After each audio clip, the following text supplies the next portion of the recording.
Can I ask this, counsel? In terms of the comparison of TATA Burlesque from SKC and Uncle Clifford from P-Valley, there's I guess a dispute between the sides as to whether gender fluidity versus a gay male character is a notable distinction or could be grouped together. Can you speak a little bit to that point? Well, sure. I would, I'm not in either category, but I imagine that if I were a gay man, I would consider gender fluidity different. And similarly, if I were a gender fluid individual, I would probably react to being characterized as a gay man. Well, counsel, there's also the distinction in the way these are expressed in terms of their identities. I mean, TATA doesn't have, long silver nails and some of the other things that occur with Uncle Clifford. Yes, that's correct. The Uncle Clifford identifies as female. He wears predominantly female clothing. I believe there's maybe one scene when he was going to a bank where he took off his nails and dressed as a male. Uncle Clifford uses exclusively feminine pronouns. TATA Burlesque, by contrast, dresses like a male, refers to himself with male pronouns, and is an entirely different character.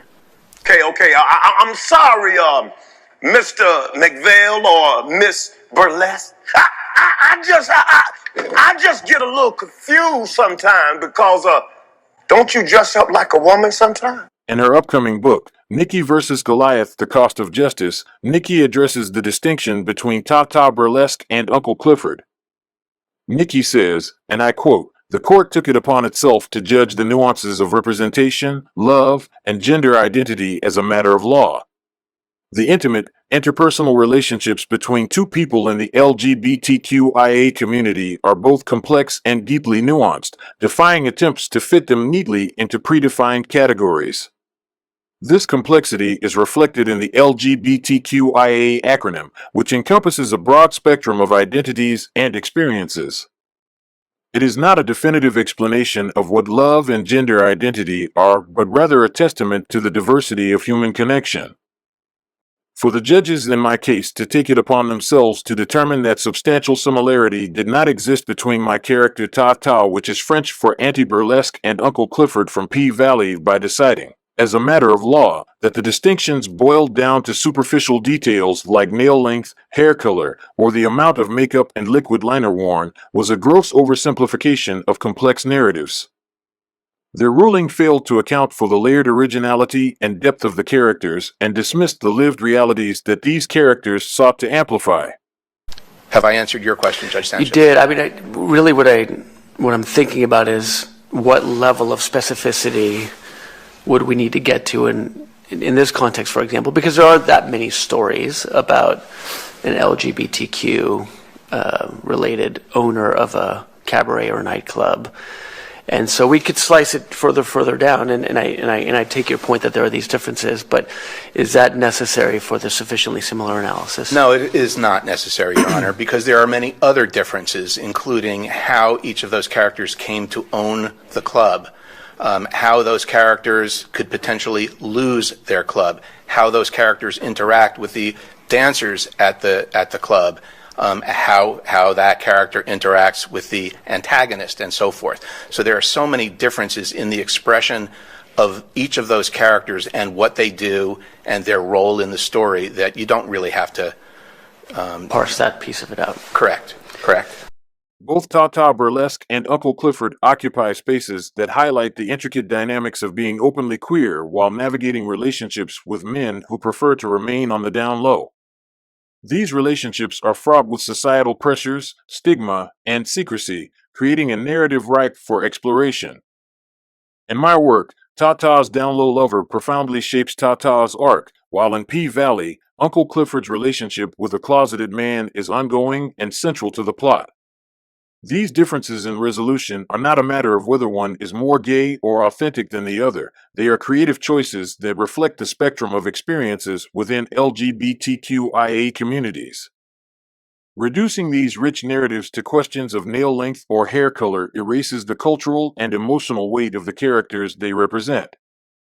It is an act of legal dissection that prioritizes dissimilarities over thematic resonance and shared humanity.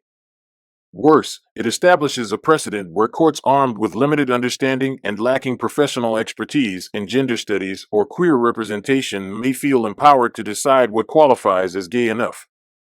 TATA Burlesque and Uncle Clifford are not simply archetypes of queer representation, they are embodiments of resilience and resistance against marginalization.